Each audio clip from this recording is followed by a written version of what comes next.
Olá, pessoal, bem-vindo a mais um ProPod. Tudo bem, Gi? Tudo bem, Fer? Tudo certinho. Vamos lá? Vamos. Não, antes de a gente falar da nossa convidada, que é uma convidada especial, Muito. né? A gente tá em outro nível hoje. Eu quero que você dê seu recado. Tem um recado importante, não tem? Importantíssimo. Então vai lá, Gisele, é com você. Gente, estamos em todas as redes sociais. Estamos no Instagram, no Facebook, no TikTok, no Spotify e principalmente no YouTube. Não esqueçam de acionar o sininho. Bora lá? Vamos empoderar essa mulherada? É isso mesmo. E também tem que inscrever no canal, tá, gente? Quanto mais gente, maior o canal fica. Exatamente. E a gente consegue trazer mais convidados legais. Tem que curtir e comentar também. Isso mesmo. Isso dá engajamento. Isso mesmo. Mas hoje nós temos aqui nessa mesa uma doutora, Gisele. Olha como nós estamos chiques. É chique de viver isso. Doutora Fabrícia, seja muito bem-vinda ao ProPod. Gente, muito obrigada. Muito obrigada eu. Tô me sentindo muito importante. Muito obrigada pelo convite. Eu me sinto extremamente honrada de participar de um projeto como esse. Porque nós temos que nos unir para levar informação. Informação de poder. Informação que trata ciência como ciência. E é para isso que nós estamos aqui. E do que nós vamos falar? Vocês já contaram para as pessoas? Ainda não. Então, esse detalhe a gente vai deixar para você. Ok. Doutora Fabrícia, quando nós pensamos aqui no projeto, a gente não queria fugir muito da sala de aula. Sim. Somos professoras, então tem duas perguntinhas clichês que nós podemos seguir Claro, dessa forma. super à Então tá bom, Gisele, a primeira pergunta, por favor, é com você. Doutora, como era a menina Fabrícia na sala de aula? Gente, a menina Fabrícia era extremamente Caxias. Mas muito. Que judiação. Se eu pudesse voltar pra trás, eu ia dar uma mexidinha nela. Juro pra vocês. Concordo com você. Porque era a menina 10, era a menina que a família também não aceitava, menos que 10. Como se, vocês me perdoem se eu tô errada, se eu estiver errada, mas nota não qualifica o aluno. Quantas vezes o aluno fez uma prova numa situação ou de saúde, ou emocional, ou de cansaço, ou o que é que seja, que não estava apto para aquilo aquele dia. Então, a nota não é a métrica principal, penso eu. Concordo. Então, a menina Fabrícia era essa. Gordinha, sofria um bullying tremendo, porque era sobrepeso. Era uma criança que, então, se compensava estudando para ser a nota 10 sempre. Mas não deixei de ser feliz, de ter a minha infância, etc e tal. Imagina, foi sensacional. Mas era aqui a menina 10, era a aluna 10. Ai, que legal, muito bom. Eu pincelaria ela um pouco para deixar ela meio malandra, se eu pudesse, assim, meio, né? Mas foi assim, na faculdade também foi assim, sempre foi assim. Muito bom. Bom, pessoal, eu sou Fabrícia, eu sou pediatra de formação, tenho aí 26 anos em terapia intensiva, neonatologia, faço pediatria emergencial, faço consultório. E tem algum tempo que eu tenho um sofrimento pessoal, né? Não só meu, também os meus filhos têm essa luta. E há alguns anos a gente tenta vencer uma doença chamada obesidade. Então, nós estamos aqui hoje para conversar sobre obesidade, mais especificamente sobre obesidade infantil. É um trabalho novo meu, um trabalho que está completando 2 anos. Foi por minha causa, foi para meu tratamento que eu fui buscar esse tema e acabei me surpreendendo pelo encantamento que ele me causou. E eu entendi naquele momento que eu podia fazer por mim, mas eu podia fazer muito mais pelas pessoas. Principalmente trazendo consciência sobre o que é obesidade, o público que essa doença infelizmente atinge, que venha crescendo assim de forma assustadora. E é sobre isso que nós estamos aqui, para poder levar informação, para poder trazer conscientização e para poder deixar claro para as pessoas que tem solução.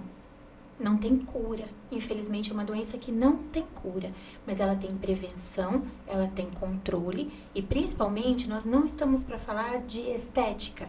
O que é bonito, o que é feio, que roupa fica bom, que roupa não fica. Não é esse o nosso propósito. Nosso propósito é diminuir cada vez mais o índice dessa doença que vem assolando a humanidade, no caso das crianças, no Brasil. Então, olha, nós estamos falando de um microcosmo, dividindo aí, né, um mundo, segurando só no nosso país, segurando na faixa etária pediátrica. Hoje nós temos em torno de 2 milhões de diagnósticos por ano. Uau. É chocante, né? Nossa, é muito. É chocante. É muito. A gente percebe esse crescimento na sala de aula, mas a gente não tem noção dessa proporção, dessa dimensão em relação ao todo. Exatamente.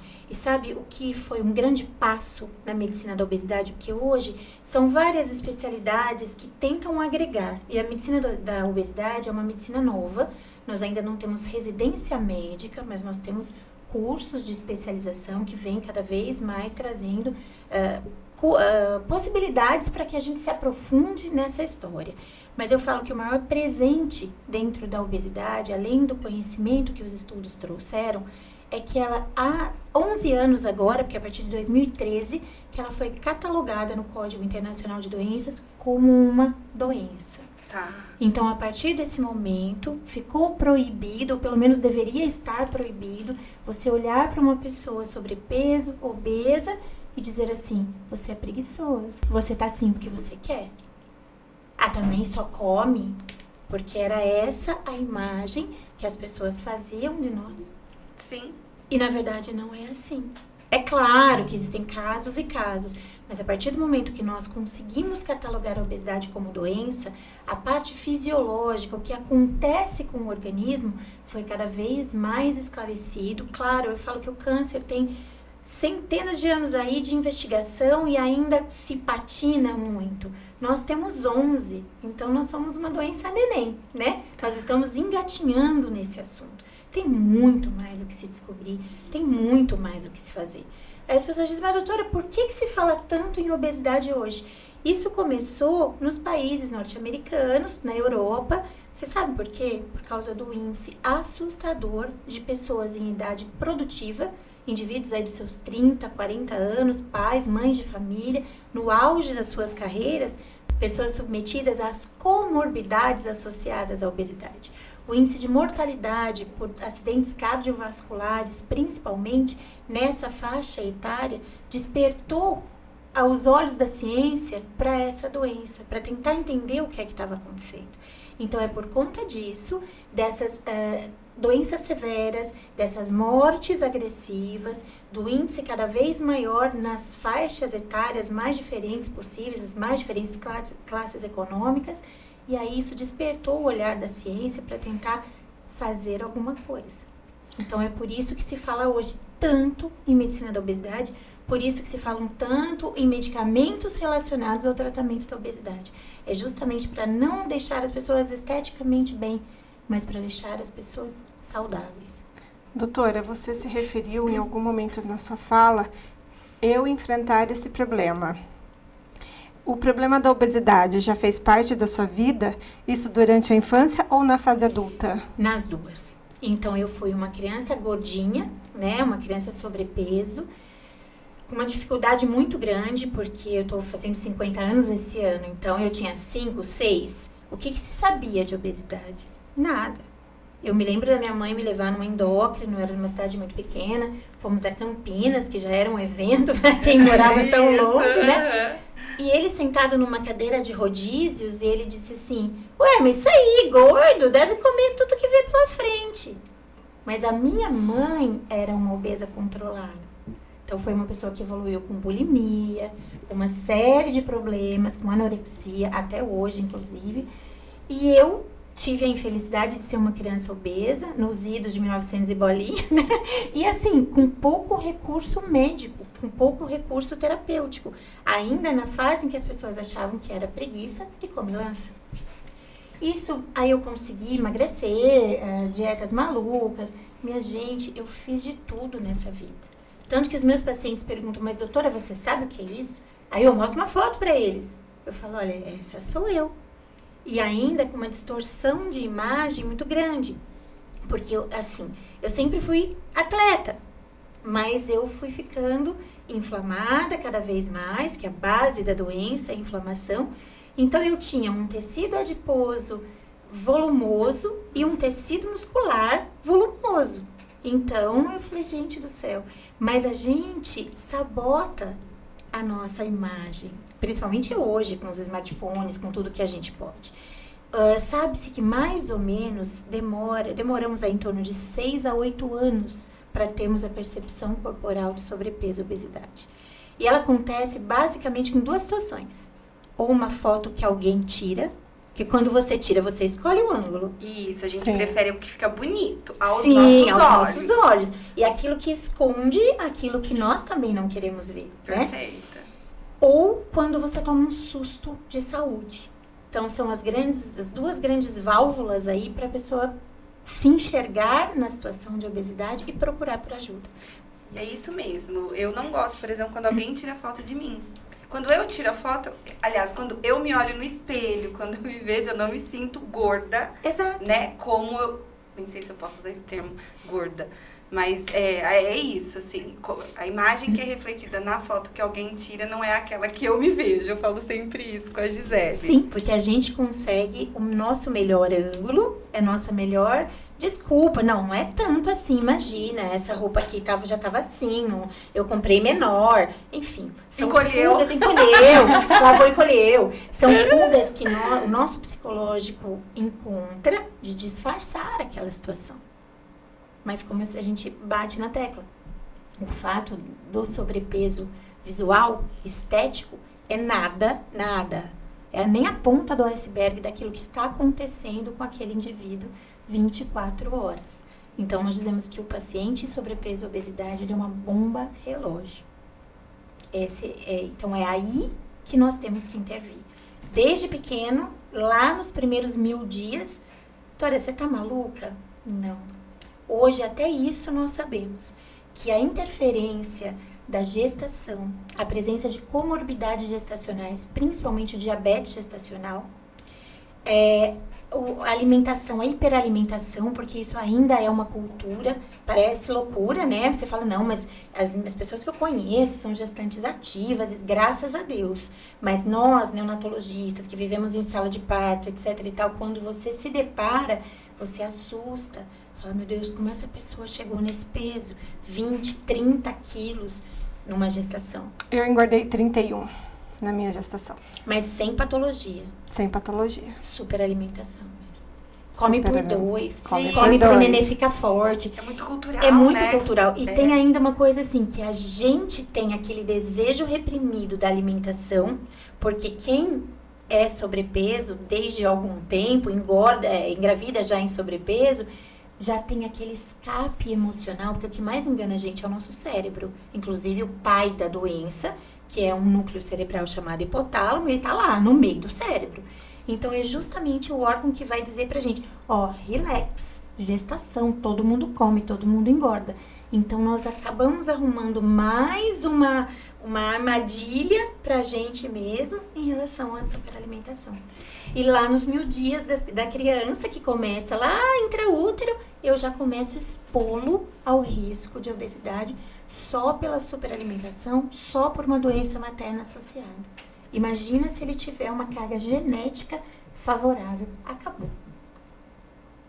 Foi condenado. Tô impactada. Não, é surreal. Os pacientes saem do consultório assim, eu falo, olha, vocês me perdoem, mas o meu papel na minha primeira consulta é trazer você para a realidade da sua doença. Porque nós não estamos enfrentando um status estético desfavorável. É que tá tendo uma romantização da obesidade. Fala-se muito sobre isso. Sim. Porque a aceitação do corpo é uma coisa e a romantização da obesidade é outra completamente Exatamente. diferente. Isso me preocupa muito. Porque tem indivíduos que ainda acham que nós estamos discriminando. E não é isso. Nós estamos tentando salvar vidas. Porque não importa o status da pessoa. Ah, mas ela é enorme, ela é modelo plus size. Ok, super bacana. Mas eu como médica, como defensora da ciência e da saúde, eu não posso concordar com isso. Ok, a gente precisa ter uma moda adequada, uma moda bonita, a pessoa precisa ter o direito. Tudo isso eu concordo. Mas não que a gente apoie a manutenção do status. Isso nunca. Porque não vem sozinho. Essa história... Ah, mas eu sou um gordinho saudável, Eu viu, ia doutora? perguntar isso. A obesidade é necessariamente sinônimo de doença. Constatou-se, né? Sim, como a senhora falou. necessariamente sinônimo de doença. Tá. Porque o pior paciente para se tratar é justo o paciente com exames adequados. Porque Eu ia chegar nesse ponto, porque a gente escuta muito. Mas eu não tenho colesterol, eu não tenho triglicérides, eu não tenho diabetes, eu não tenho nada. Eu sou uma gordinha saudável. saudável. Eu sou uma gordinha saudável. Registre-se! Esse é o paciente bomba. Deus! Porque a pessoa que toma um susto, ela vai fazer exame de rotina, ou ela tem um mal-estar, ou ela tem um mal súbito, chega no hospital, tá hipertenso, faz uma pontinha de dedo, tá lá uma glicemia, um déstro, alto. Ela toma um susto. Aí ela começa a fazer link das coisas, porque a informação é bom e ruim, o acesso irrestrito à informação, né? Porque assim, eu quando formei, a gente estudava por livros. Eu sou da época que os primeiros computadores começaram a surgir. E assim, era disquete. Sim. Não tinha Google, rapaziada. E aquele Na raça. Na raça. MS-DOS, acho que era isso que chamava. Gente, aquilo era um terror. Exato. E hoje não. Hoje a informação é deliberada. Então a pessoa começa a estabelecer links. Fala, opa, eu tô pesando 100 quilos. Olha, o médico falou que eu tô diabético, que eu tô pré-diabético. É uma conscientização. Agora, a pessoa que vai fazer os exames de rotina, chega lá, tá tudo lindo, ele tá com 100 quilos, ele vai pro churrasco. Conforta. Oba, tá vendo? Vocês estão tontos, imagina. Olha aí, o que tem ser gordinho? Eu sou gostosinho. Porque isso é autossabotagem. É mais fácil você dizer que tá tudo ok, que você tá numa boa aceitação do seu corpo, que seus exames são ok, que não há necessidade de intervenção, porque é mais fácil. Porque quais são os pilares de transformação? Porque remédio, eu sou super a favor de remédio pra tudo. Remédio foi feito pra usar, minha gente, né? Senão não existe, pra que vai ter remédio se não pode usar? Mas a gente tem que entender que o remédio é um pilar. E eu tenho 5 outros que se eu não transformar a minha vida, não adianta. Então eu preciso dormir. Eu preciso gerenciar o meu estresse. Eu preciso ser um indivíduo ativo.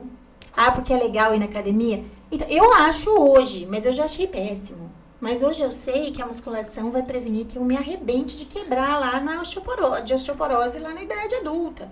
Vai me ajudar a ser uma velhinha com mobilidade, uma velhinha independente. Microbioma intestinal. Ninguém funciona com o intestino doente. Não tem jeito. Não tem escolha. Então, não é só mau funcionamento intestinal. Nós temos uma grande questão da flora intestinal do bem, que é o microbioma, que é responsável por N funções do nosso organismo. E uma delas, regulação hormonal, regulação da produção de vitamina D, que hoje é tão importante, que a gente chama de hormônio D, regulação do sexteto hormonal, que é o que me dá energia, dopamina, serotonina e uma série de outros. Então, se eu tenho um intestino doente, eu sou completamente doente, obeso ou não, mas se eu sou obeso, eu sou bem mais doente do que quem não é. E eu tenho a questão da minha alimentação.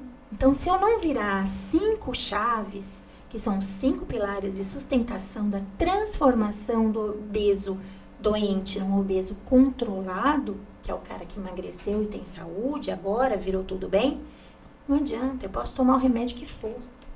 A partir do momento que eu paro, se eu tenho um pai da doença, ele está dentro do meu cérebro, a partir do momento que eu paro, primeira coisa que acontece, o pai da doença acorda e ele conhece o meu status inflamatório e é para lá que ele vai me levar de volta a qualquer preço. E aí acontece o efeito rebote. Sanfona e rebote. Tanto falar, né? Exatamente. Então é por isso que a gente sanfona, porque o nosso hipotálamo está em constante status de alerta. É por isso que a gente não recomenda dietas radicais, jejum de não sei quanto. Jejum intermitente é uma estratégia boa, mas é um outro assunto. Enfim, situações radicais. A partir de hoje eu vou caminhar 12 quilômetros por dia e eu vou passar água e alface. Legal, cara, você vai aguentar uma semana, se aguentar. Daqui a pouco o teu hipotálamo reconhece o teu status inflamatório em queda, ele vai falar, não, hormônio da fome, vem comigo, hormônio da saciedade, dorme aí, rapaz. Dopamina, serotonina, etc e tal, não, vamos hibernar essa pessoa porque eu tenho que tirar ela do risco de vida. E é pra lá que ele devolve a gente, para o nosso maior peso, para de onde a gente saiu. Então, por isso que as estratégias, elas precisam ser o grande pilar do tratamento. Porque se eu não virar essas chaves, infelizmente a chance de insucesso é muito grande. E aí, doutora, trazendo para as crianças, queria entender um pouco mais. Sim. Tem uma criança, vamos hipoteticamente pensar aqui, que está num sobrepeso ou numa obesidade e leva lá no seu consultório. E aí tem... Porque, assim, não necessariamente essa criança, ela come muito e talvez ela venha aí com uma carga genética que tem esse comprometimento. Sim. Como que a gente lida? Porque é difícil de pensar, né? Como que você vai privar Sim. a criança? Como que você vai... Porque nós adultos, e aí eu vou falar muito em meu nome mesmo, é muito difícil ter essa consciência, Sim. né? De o que eu estou fazendo ou o que eu estou deixando de fazer para ter esse processo de emagrecimento de sucesso. Imagina uma criança que não está totalmente distante dessa consciência. Que vai mais além disso, porque ela depende do outro. Ela depende do outro para fazer sua comida, ela depende do outro para fazer a compra no supermercado, ela depende do outro 24 horas por dia. Se o outro não tiver essa consciência por ela não Sim. consegue chegar ao resultado. Exatamente. Então, o que acontece? Como é que você define a obesidade infantil? Perfeito. Né? A definição de obesidade infantil é uma criança acima do peso para sua idade e altura. Nós, adultos, nós usamos muito o índice de massa corpórea.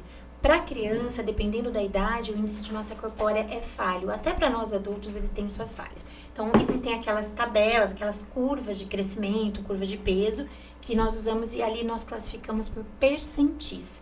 Então, acima do percentil 95 é uma criança em situação de sobrepeso ou obesidade, dependendo da sua estatura. Bom, essa é a primeira coisa.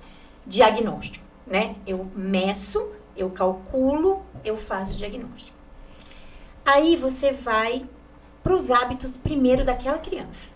Mas o duro é que eu tenho bebê de 1 ano. Bebê de 1 ano pesando 18 quilos.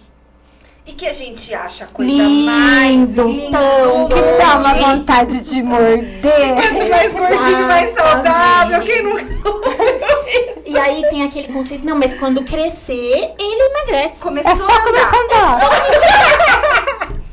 Gente, se fosse assim, vocês concordam comigo que a gente não pararia nunca? Ninguém sentaria, ninguém deitaria, né? Até porque a gente anda, não era pra gente ser tão gordinho. Eu tenho um paciente que eu morro de rir com ele. Ele fala assim, doutora Fá, mas é o seguinte, se caminhar resolvesse as coisas, não tinha carteiro gordo. Nenhum carteiro infartava. Perfeito. Então, assim, realmente as pessoas, né, vão se sabotando de todas as hastes. E aí, o que acontece? Primeiro, eu preciso saber desta criança.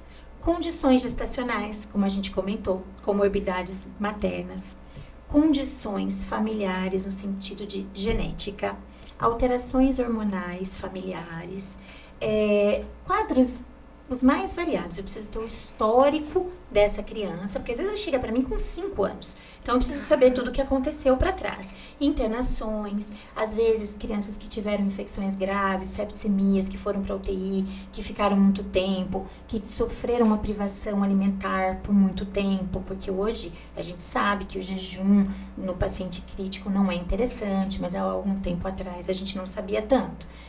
Então, tudo isso eu preciso saber. Aí eu preciso saber quais são as condições dessa criança no dia a dia. Então, ele dorme bem? Normalmente, criança de tela não dorme bem.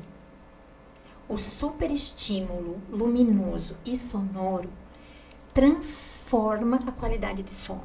Então, é aquela mãe que conta pra mim que o bebê não para. Ele não para nem dormindo. É porque a qualidade do estímulo é péssima. Ah, fica 2, 3 horas. Não, o celular é o dia inteiro. Então, a gente já tem um grande problema. O que essa criança come? Ela come na escola, o lanche você manda, o lanche é a escola que oferece. Como que é o hábito da sua família? Em 400%, todo mundo come lindamente. É surreal. Eu nunca vi tanta gente comer e tá errado. Tão bem. Mesmo comendo certinho, a gente tem... Não, ele não é de doce, ele não é de fritura, ele não é de tal coisa. Mas come miojo todo dia. O miojo, ai doutora, tem coisa que eu não consigo tirar. Aí você olha a mãe em situação de obesidade. Aí eu falo, e obesidade familiar? Ninguém! Então você percebe que a autopercepção também está prejudicada. Então, se ela não percebe nela, ela não vai perceber no filho. Uma coisa que não tem um estudo embasado, mas é uma vivência nossa diária. Então, você E quando a mãe muito. percebe no filho e não percebe nela? Também acontece. Mas a obesidade familiar, então ninguém em casa, só ele. Opa. Então, assim, todo mundo come muito bem, lindamente. Aí você pergunta na atividade física. Ah, faz na escola. E também a percepção da qualidade da atividade física. Eu sou médica do esporte. Então, eu fico de boca aberta, assim, porque as pessoas realmente não têm noção. Elas acham que a educação física da escola, uma vez por semana, é atividade física. É o suficiente. É suficiente. A educação física da escola tem vários objetivos, né? Objetivo lúdico, integração social, o próprio movimento, a consciência corporal, etc e tal. Mas jamais vai ser suficiente para tirar o indivíduo do sedentarismo. Sedentarismo é uma outra doença. Sofá, televisão, tela, celular, babá, televisão. E a criança que fica dependente da tela, ela come sem saber o que ela está comendo. É tão, assim, é tão interativo, é aquela coisa de ganhar joguinho, joga online, tem moeda, tem não sei o quê. Eu não entendo muito disso não, mas eu sei mais ou menos. O que acontece? Leva uma alucinação pelaquela situação.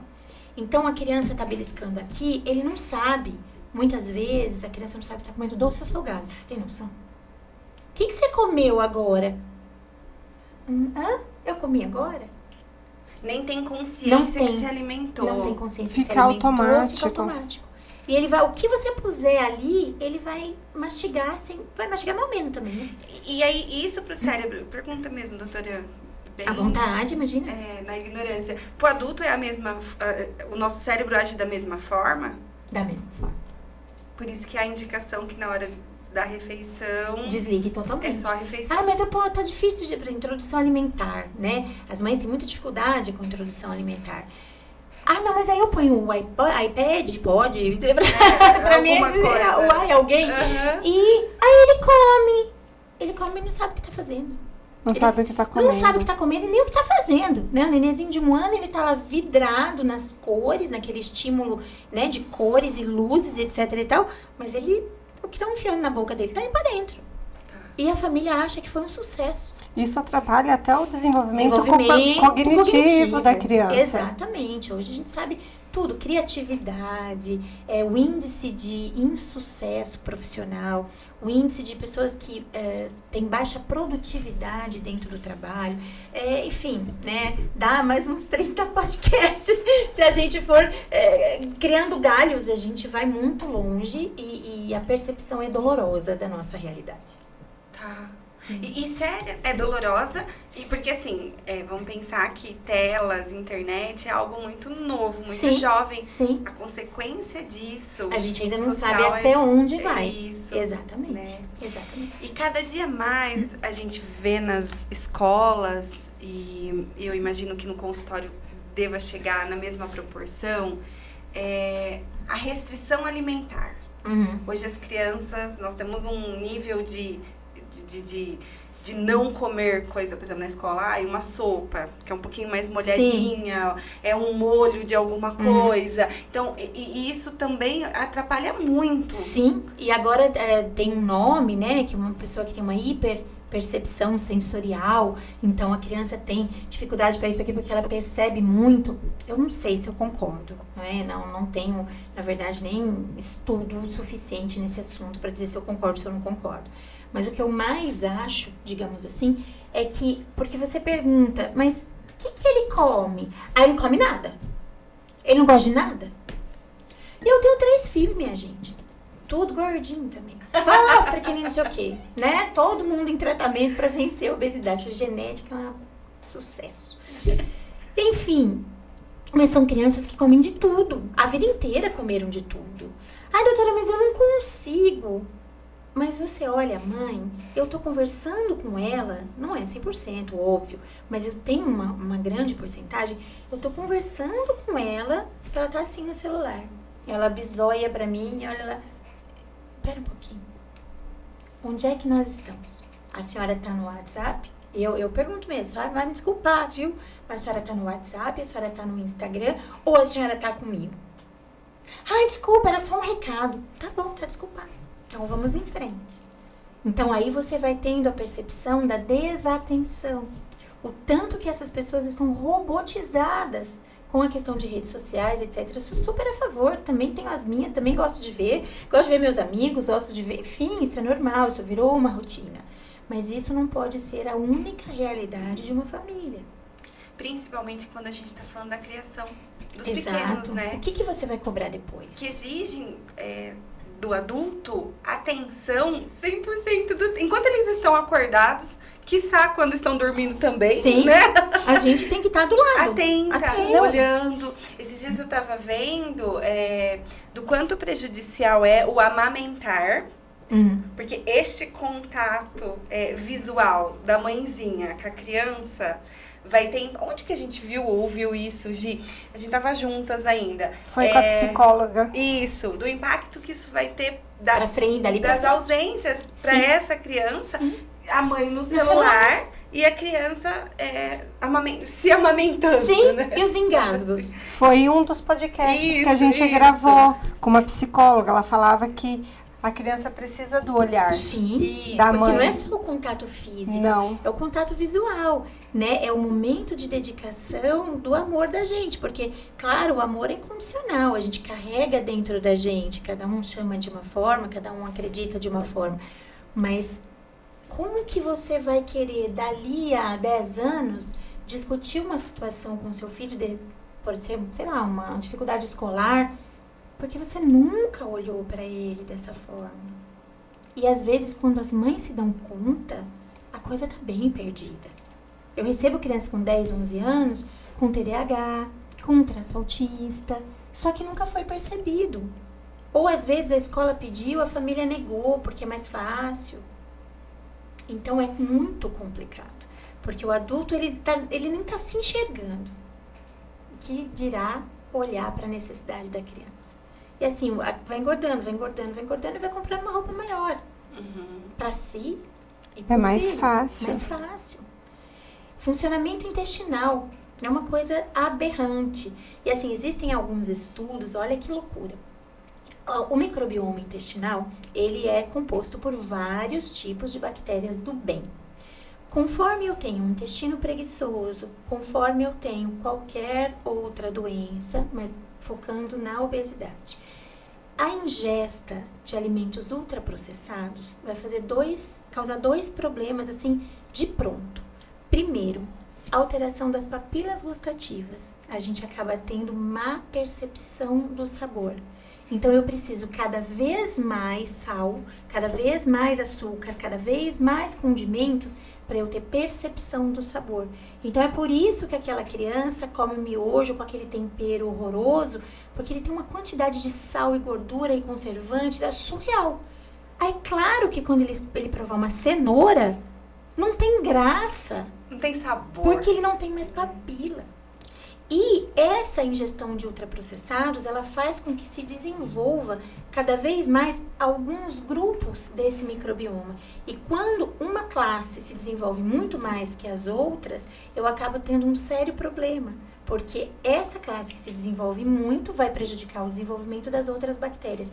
E o próprio desenvolver desta classe com as substâncias que são liberadas fazem a gente ter mais desejo por aquele alimento. E o que faz uma pessoa, várias, né, não uma pessoa, mas se manteve magra durante a infância e na fase adulta chega na obesidade mórbida, como a gente vê em vários casos? É multifatorial, Gi. Tem muitas coisas que a gente tem que analisar. Hábito alimentar, sedentarismo, herança genética, alterações hormonais, doenças associadas. A resistência insulínica hoje é um grande expoente e ela vem também dos maus hábitos alimentares, depósito de gordura branca, que é a gordura ruim. Então, são sucessivos aumentos de gordura, de tecido adiposo de má qualidade, que vai fazendo com que o balanço energético seja cada vez mais positivo. Então, chega uma hora que essa inflamação atinge um nível tão surreal que não adianta, a questão se come muito, se come pouco, se exercita muito, se exercita pouco, chega um momento que se eu não trato essa inflamação, se eu não desinflamo esse indivíduo, eu posso dar o que quiser. Por isso que hoje a gente tem deixado um pouco de lado medicamentos de uso oral.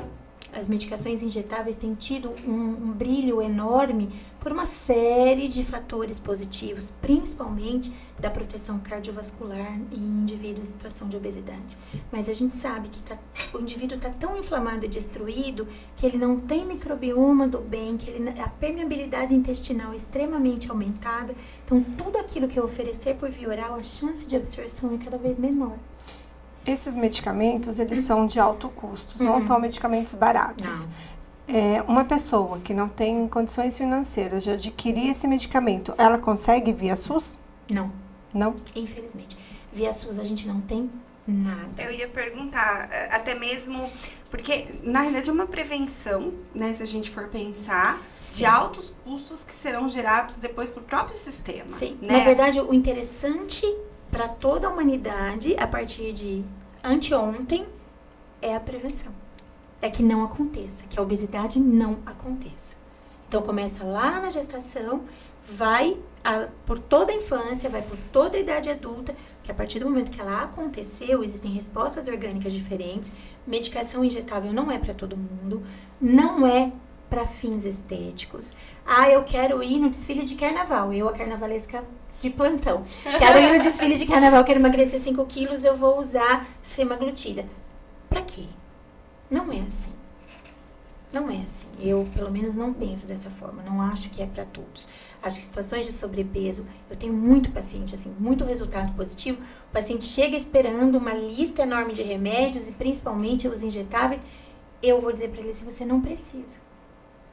No primeiro instante, ele fala, nossa, minha médica não quer me dar remédio. Não, remédio é maravilhoso. Remédio, se existe, foi feito para usar. Mas tem o paciente certo. Eu tenho muitos pacientes que a gente muda o hábito desse indivíduo, conscientiza essa pessoa, e ele volta ali 3 meses depois com menos 5 quilos, ele fala assim, nossa, doutora, deu certo, né? Amém. É o que me deixa mais feliz. Todos me deixam feliz, todos. Todos os que eu vejo evoluindo me deixam muito feliz, porque eu passei e continuo passando. Eu não tô curada, eu tô controlada. Qualquer deslize meu, volta tudo para trás. Então, o que eu quero para eles é o mesmo que eu quero para mim. Mas tem muito paciente que você consegue tranquilamente. Quando que a medicação é formalmente indicada? Quando eu tenho comorbidade associada.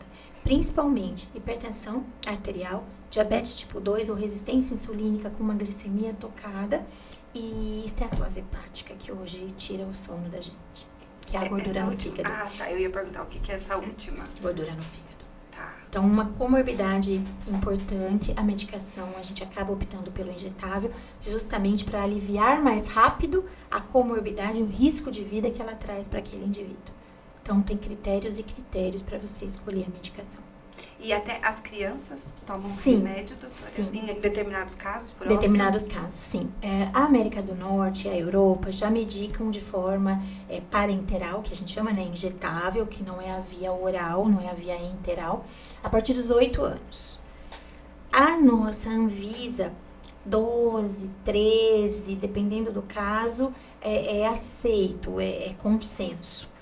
Mas os países aí de primeiro mundo já medicam a partir de 8, justamente pelo que eles têm enfrentado nos indivíduos de 30 a 40. Então, é na tentativa do cessar da doença para evitar que seja mais um indivíduo, mais um adulto jovem aí improdutivo, com sequelas graves ou inclusive em óbito. Nos países como Estados Unidos, alguns países da Europa, tem crescido muito a obesidade mórbida, 350, 400 quilos. Sim. No Brasil, a gente está caminhando para isso? Sim, nós já temos muitos casos. E quando eu digo para o meu paciente, uma realidade dura e triste, é que até 2030, é muito perto, né, cara? 2030 é amanhã. Perto. A gente tem uma estimativa pela Organização Mundial de Saúde que a obesidade possa matar mais indivíduos do que a Covid matou no seu primeiro ano de doença, onde a gente não sabia de onde vinha nem para onde ia. O paciente, segura na mesa, segura na cadeira. Ele fala pra mim, mas são aqueles dos quilos mortais, né, doutora? Eu falei, então, meu parceiro, aqui eles já morreram. Eles só não escutaram o chamado. Eles estão lá só esperando. Porque o indivíduo que não se locomove, que não consegue fazer as suas próprias necessidades fisiológicas e os seus cuidados básicos, porque ele não consegue se erguer, essa pessoa está morta. Ela está só respirando. O grande problema sou eu, é você, é ela, é o José, é o Pedro. Então aí, pais de família, no auge da sua carreira. Essas são as pessoas que a OMS teme. Então é por esses que a gente tem que zelar. Infelizmente, eu tive assim uma narrativa que eu falo que a vida da medicina, ela dói na gente sob muitos aspectos, mas em compensação, graças a Deus, muitos outros são positivos e confortam a nossa alma. Mas eu tive uma narrativa de uma paciente que o tio tinha 300 quilos, morava num quarto, dependia de uma pessoa para ir lá praticar os seus cuidados básicos. Nem sempre essa pessoa podia ir no mesmo dia, na mesma hora. Então, às vezes, ele ficava de um dia para o outro sem higienização. Não conseguia tomar banho, não conseguia nada. Quando ele faleceu, teve que um guindaste puxar para conseguir tirar do necrotério, colocar num caixão especial e não tinha roupa. Então, puseram como uma mortalha, assim, em cima para que ele não fosse enterrado completamente nu. Falei, meu Deus do céu. Aí ela falou, doutora, é por isso que eu tô aqui. E ela não estava nem perto disso. Era uma obesidade 1.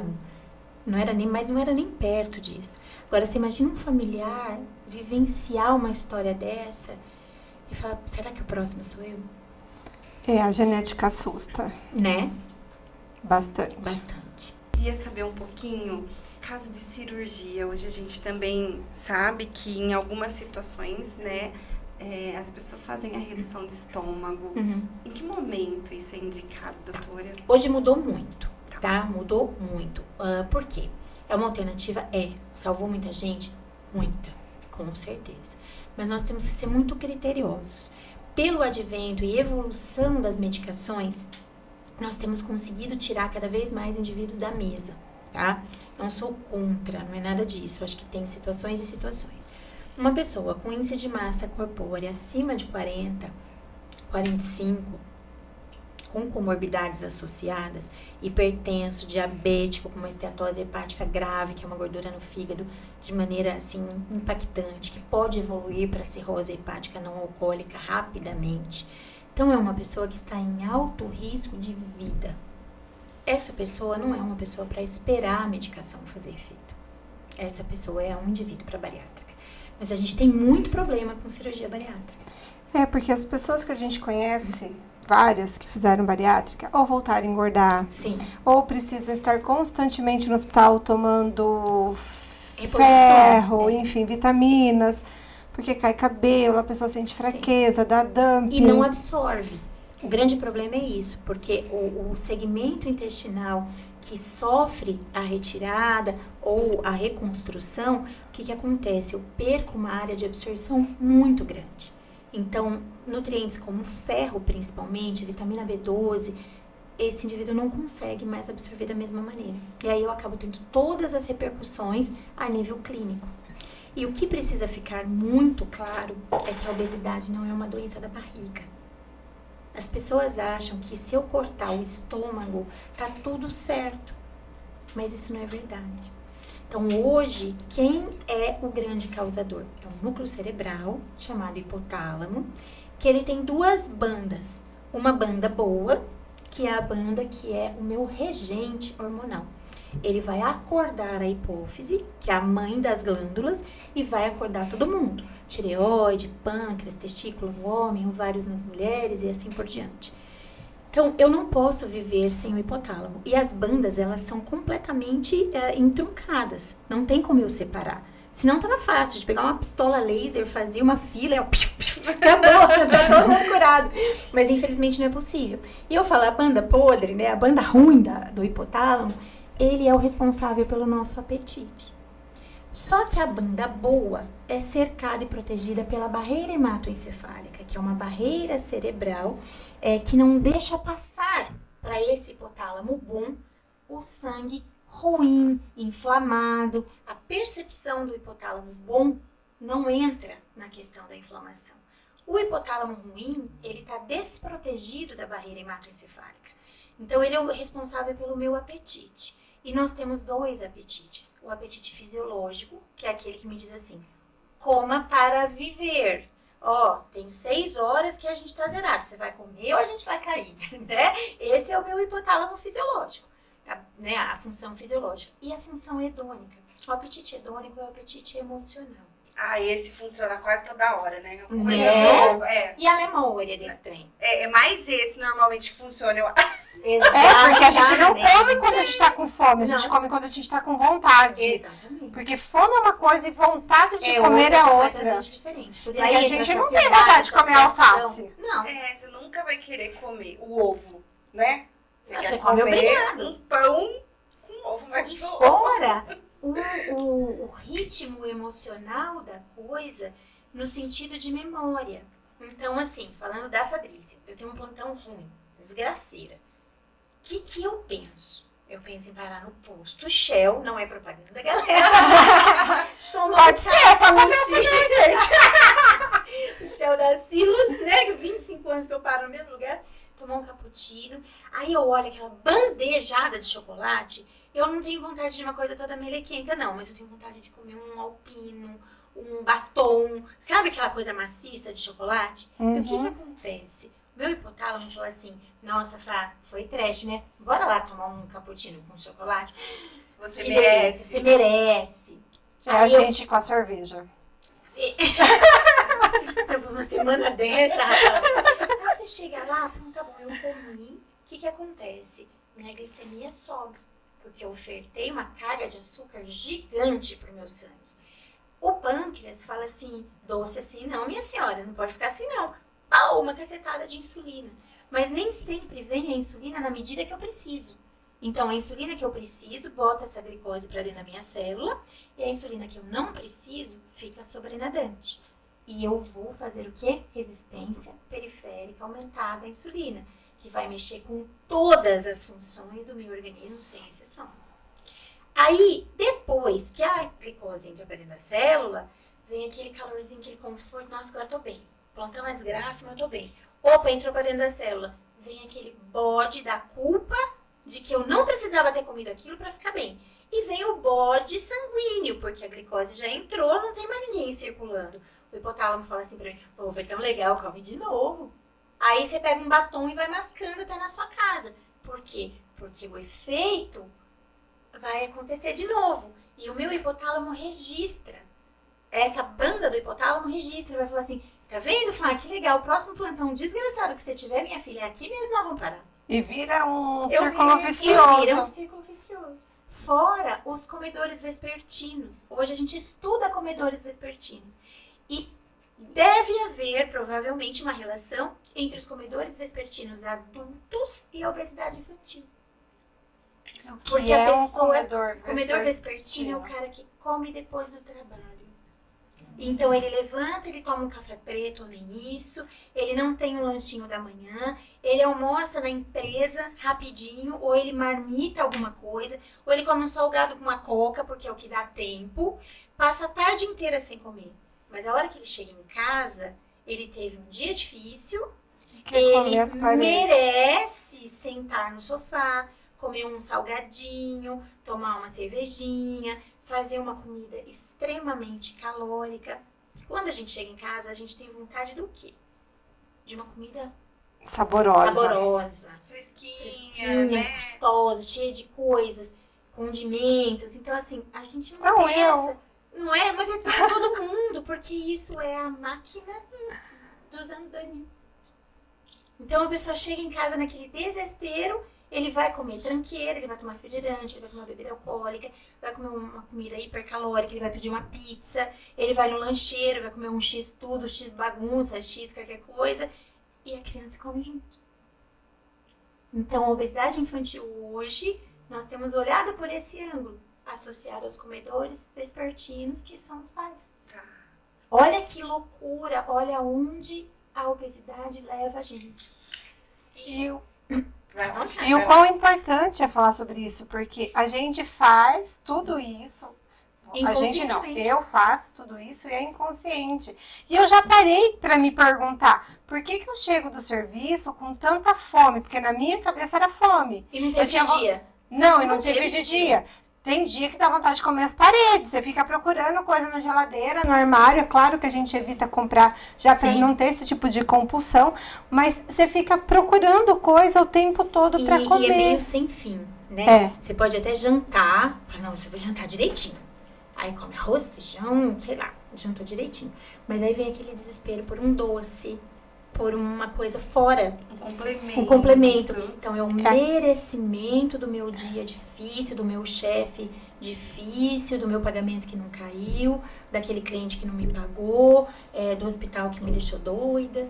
Aquela sensação de estar o tempo todo estufada. É Sim. aquilo que dá Saciedade. prazer. É, porque a saciedade está relacionada com prazer.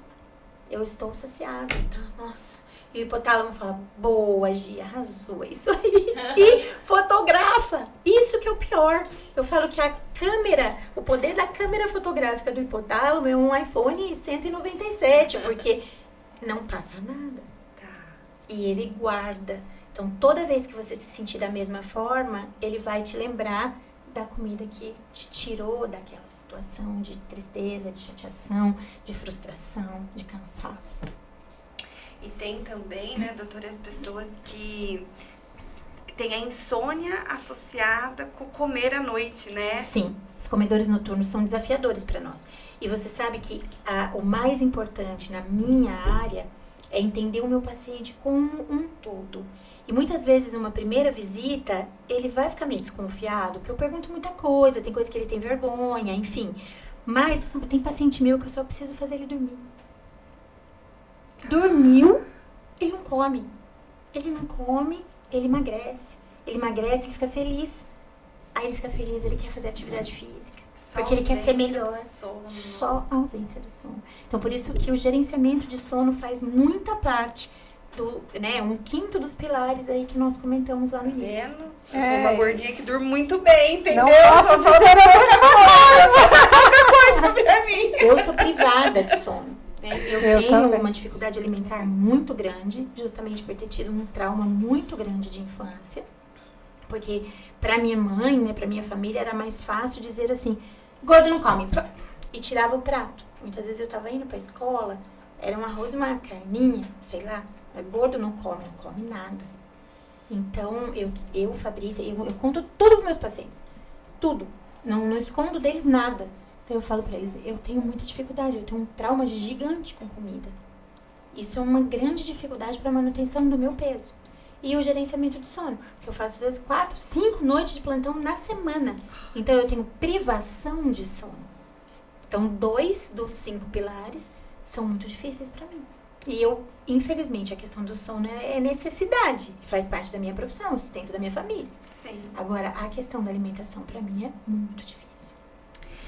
E o quanto que os fast foods e o acesso a tudo isso, porque, né, Gia, a gente conversamos hoje de manhã sobre isso e tá de novo aqui, o acesso a industrializados, Sim, ao fast sim, food, dada a correria que hoje, que todo mundo tem. Facilitou Isso. a É a morte. facilidade. Não facilitou a vida, facilitou a morte.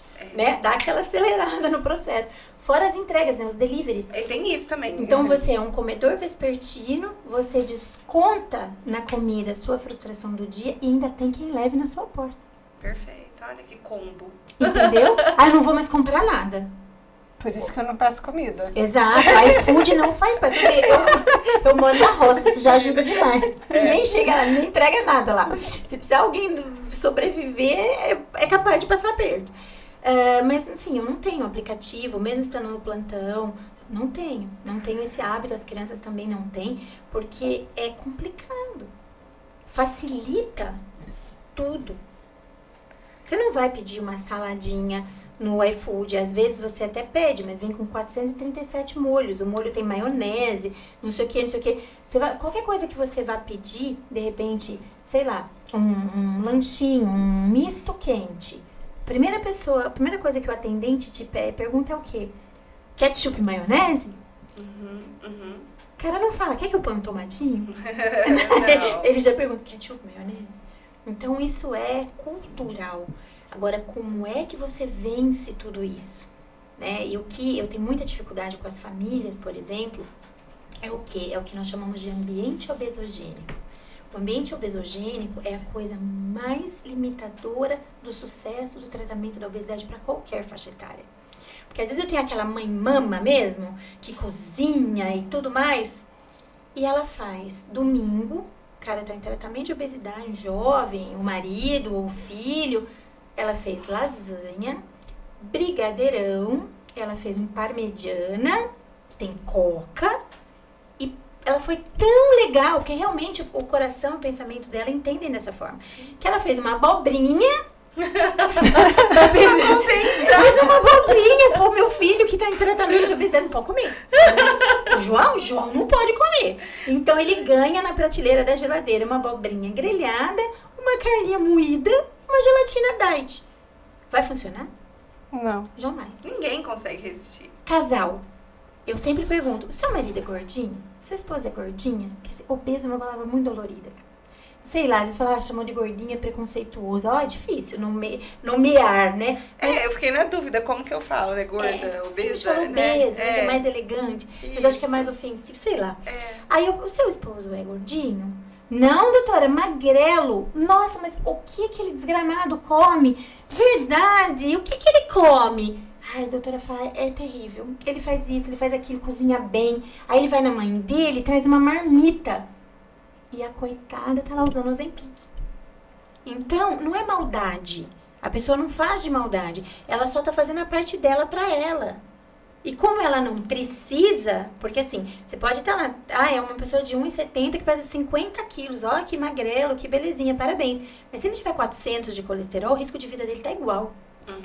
É que como esse mundo é injusto, né? Por que tem pessoas que têm genética tão boas? Entendeu? Metabolismo lento. Ai, doutora, meu metabolismo é lento. Não, minha filha, eu sei que precisa fazer ele funcionar. Mas o meu marido é tão bom, é porque ele deve se movimentar de alguma forma, e claro, tem um componente genético sensacional.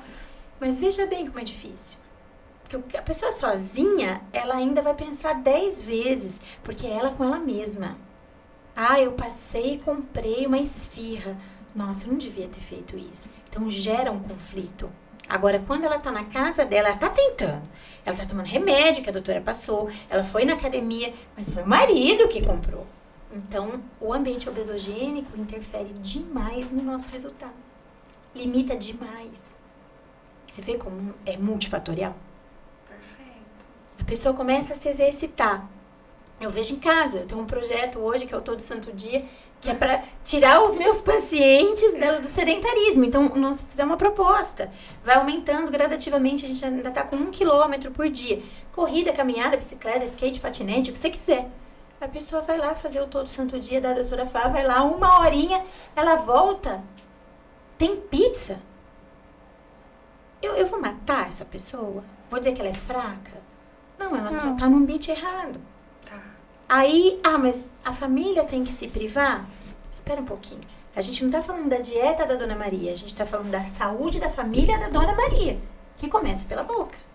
E o comer é muito social, porque o que a Sim. gente escuta é só um pedacinho. Não Pode vai fazer comer, mal, não vai fazer gente, mal. Só isso. E outra, comer é cultural e desnecessário muitas vezes. Pense comigo, você vai sair para comemorar, sai para comer. É aniversário, vai comer. Aniversário de casamento, vai comer. Gente, o povo come até no velório. Agora come. Né? Tem sentido? Você vai lá fazer uma função social difícil, tem lá cafezinho, chazinho, tudo com açúcar, bolachinha. Então, o comer é cultural para todas as funções da nossa vida. E é aí que nós temos que aprender que a gente come para viver e não vive para comer. É muito difícil pensar isso. E depende do alimento que a gente come, mata a gente devagar. É isso. E mata? E mata. E mata. Meu tio morreu de obesidade. É muito aos triste. 55 anos. É muito triste. E aí você tem, nós começamos a falar da bariátrica, eu que acabei passando do assunto. Então vocês veem que o problema é hipotalâmico, é cerebral, é um núcleo que já tem nome. Deixa eu fazer uma Aí pergunta. corta o estômago, adiantou? Não, desculpa, Gi. O hipotálamo tá igual. Então, eu tenho muito paciente pós-bariátrico que, além de todos os problemas de absorção, etc., déficit de nutrientes e tudo, que adquirem alguns vícios. Vícios de bebida, vícios variados. Eu tenho uma paciente de pós-bariátrica que ela chegou no consultório, ela punha no copo uma lata de leite moça, uma lata de creme de leite e uma colher de Nutella. Mexia e tomava de canudo.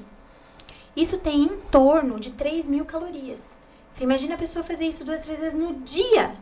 Meu Deus. Porque o estômago não comporta volume. Mas aquilo é líquido, desce. Entendi. Entendeu? Mas a minha pergunta é exatamente sobre isso. O organismo não absorve vitaminas, nutrientes, mas absorve a caloria? Absorve. E aí as pessoas, em alguns casos, as pessoas voltam a engordar. E muitos tem uma casos. explicação? É porque a caloria, ela não é uma coisa que eu quantifico em termos de valor energético de uma porção X de um alimento tal. Mas não adianta, porque eu posso não conseguir absorver o ferro, porque isso depende do processamento e das várias etapas de digestão do alimento. A caloria, ela é o valor energético. Isso é puxado imediatamente. Então, isso vai proporcionando o quê? Os balanços energéticos positivos. E a gordura da obesidade é uma gordura branca, de baixíssimo teor energético. Então, como o meu organismo precisa de energia, ela não corresponde a nem 10% do que ele precisa. E a célula gordurosa branca, ela entrega... Ah, tá bom, você quer energia? Tá aqui. Ela abre a comportinha, entrega na corrente sanguínea e faz aquele novo estufamento. E aquela bobagem que foi solta lá na corrente sanguínea não vai ajudar em praticamente nada do ponto de vista energético, mas vira um sobrenadante. E o sobrenadante vira o quê? Triglicérides, colesterol. Que vai para onde? Para os vasos da base cardíaca, que já tem um grau de inflamação pela doença obesidade. E essa inflamação que vai machucando devagarzinho os vasos, sugere influxo de cálcio, como se fosse para cicatrizar.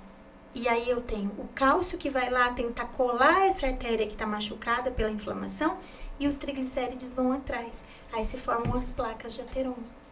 Então você vê que desgraceira que vira. Nossa gordura de baixa qualidade, de baixo teor energético, uma pessoa que absorve só a caloria, só a gordura, só a molécula de açúcar. É assustador. Se a gente gravar semanalmente, a gente para de comer. Não, e a gente vai ter assunto, assim, tipo, pro ano inteiro, porque tem coisas que a gente ainda não sabe que nós estamos, com o pé ali para descobrir. Então, como é que funciona uma nação, como é que funciona uma população mundial nessa forma? Um nível de estresse assustador, uma privação de sono gigantesca por conta de estímulo de tela, sedentário ao extremo, porque normalmente a pessoa tem 2, 3 empregos para tentar suprir, principalmente os países subdesenvolvidos, então um estresse danado. O cara não dorme, ele tem uma alimentação de má qualidade, tem um gerenciamento ruim de estresse, com isso o intestino dele vai pro quiabo, com isso ele não faz atividade física nenhuma, aí ele tem um fator genético super bacana que fala, meu amigo, ladeira abaixo, e aí é um indivíduo obeso e acaba adquirindo as comorbidades aí secundárias à doença. Isso não é exclusivo do adulto. Então, as comorbidades também acontecem nas crianças. Eu tenho hoje 12 crianças entre 10 e 14 anos, acima de 110 quilos, com níveis de colesterol e triglicérides maiores que 300, 350. É um consultório, é uma médica numa pequena cidade. Imagina a nível mundial quanto isso se multiplica. É assustador. É assustador. E a família fala assim, mas ele não quer. Mas é difícil ele querer com 10. Se de 0 a 10 foi tudo errado. Não foi oferecido, né? Principalmente na introdução alimentar. Porque é na introdução alimentar que você pelo constrói que eu um bom entendo, hábito. que você Exatamente. constrói o paladar da criança. Sim. daquilo que ela vai aceitar, gostar ou não. Se não for ofertado, ela jamais vai gostar. Exatamente. E fora que é mais fácil, amassa, processa, porque daí você dá 10 colheradas, acabou a história. É muito complicado. A conscientização é muito difícil. E as pessoas não deixam de ter as suas razões. E eu não, a minha situação é difícil porque eu não posso impor. Porque a dinâmica daquela família é de um jeito, aquela mãe é sozinha. Acho que a nossa dinâmica social, ela tem problematizado. Primeiro, a questão da alimentação, eu acho que é complexo a gente discutir, porque a gente tem grande parte da nossa população em situação de vulnerabilidade alimentar, né? Sim. Então, o nosso povo come o que tem. E vai na escola, Pronto. tem salsicha. Isso. Agora, aqui em Santa Bárbara, e aí eu não sei se tá geral isso, pelo menos a gente entende que é uma lei federal, né, Gi? Sim. Os processados, eles estão Foram fora do retirados. cardápio, o açúcar também. As escolas têm nutricionistas. A Então, nutricionista sempre teve, mas eu não sei se era o que chegava, né? Então, a gente, a qualidade da alimentação, talvez a pessoa realmente fizesse o que era possível. Hoje a gente encontra uma resistência das crianças.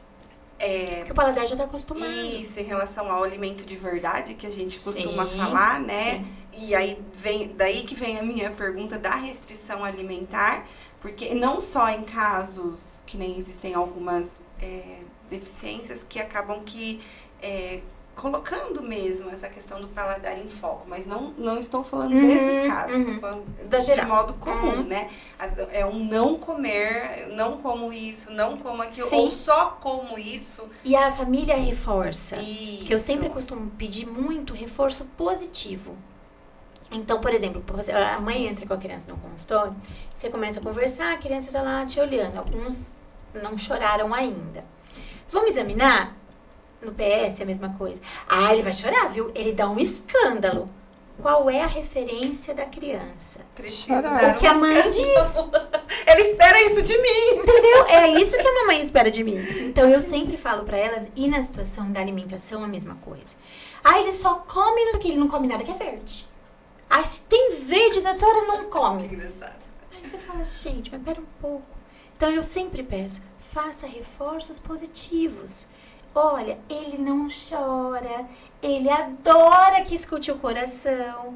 Doutora, tudo que eu faço ele come, porque é isso que precisa entrar na cabecinha dele.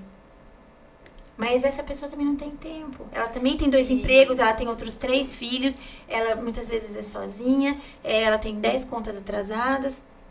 É isso. Olha como é difícil. Então, eu sempre digo que a teoria é linda.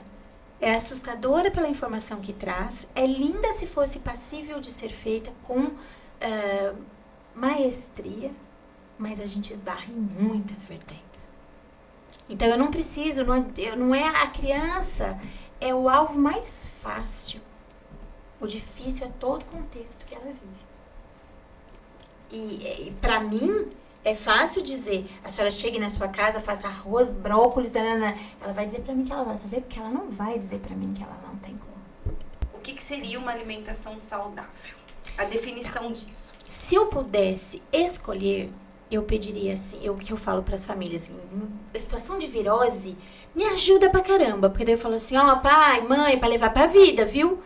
Doutor, o que ele pode, que ele não pode comer? Eu falo, tudo que tá empacotado, ele não pode. Porque eu tenho uma má absorção intestinal pelo quadro diarreico, pelo quadro de vômito, etc e tal. Pai, mãe, açúcar, fritura, leite, derivados, abençoado suco de caixinha. Do jeito que a senhora vê que é pacote, a senhora para ali. Então, eu preciso de uma alimentação natural. Então, se eu tiver que fazer uma escolha, doutora, você pode escolher uma coisa. Eu vou dizer para eles, nada que tenha pacote. Nada que seja processado e ultraprocessado. Gente, isso já ia ajudar muito, porque eu não ia inflamar essas papilas, eu não ia fazer um desbalanço na microbiota, eu não ia induzir esse paladar a ser cada vez mais seletivo para o lado ruim. Então, se eu pudesse fazer uma escolha de retirada, eu tiraria tudo que é processado e ultraprocessado. Porque, ok, todo mundo sabe o que é legal no café da manhã, que o lanchinho deve ser uma fruta, que a gente deve comer mais proteína pela saciedade e construção muscular, que o músculo trabalha pela gente. O músculo hoje vem sendo estudado e quase já federado como um órgão endócrino isolado. Por isso que a musculação é tão importante. Quanto mais trabalhar o meu músculo, quanto mais ingesta de proteína pura e trabalho muscular, maior a absorção da glicose sem depender de insulina. Por isso que musculação é remédio. Então, o que eu escolho? Maior quantidade de proteína, alimentação mais crudívera possível, livre de açúcares, livre de conservantes. Seria o ambiente mais incrível que a gente poderia ter. E é o que nós tínhamos há 20 anos. Exatamente. Porque há 20 mais, um pouquinho mais, uns eu acho 30, que 20, 30, 25 40 anos, anos né, atrás. Não tinha fast food, não tinha nada disso. Imagina. E o empacotado, industrializado, era para classe A.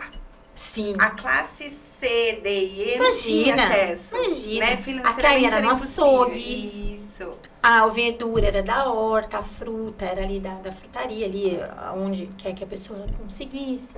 Isso. Arroz, feijão era a base da alimentação. E hoje houve uma inversão, né? A classe Sim. A e B, ela Se tem cuida. acesso ao orgânico, Sim. né? Ao natural. Sim.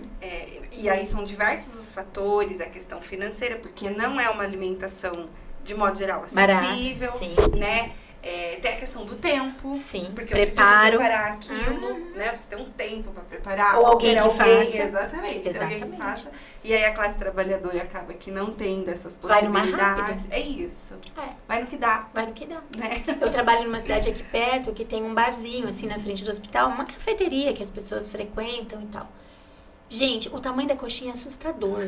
É um negócio desse tamanho, assim. Aquelas de meio quilo. Meio quilo de coxinha. Eu falo, quanto será que tem de frango, né? Porque assim, eu não como carne. É um princípio aí de muitos anos, já tem pelo menos aí uns 40 anos.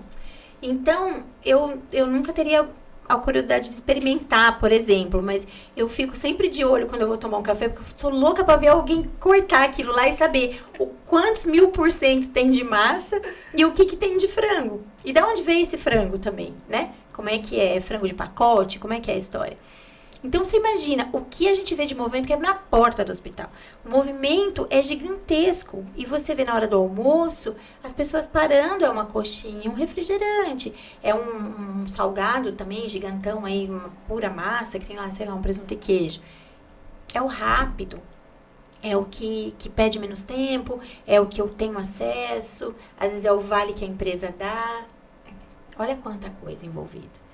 Então, é fácil falar da doença em si, do peso que ela tem, dos riscos que ela traz, mas o contexto de administrar isso é difícil.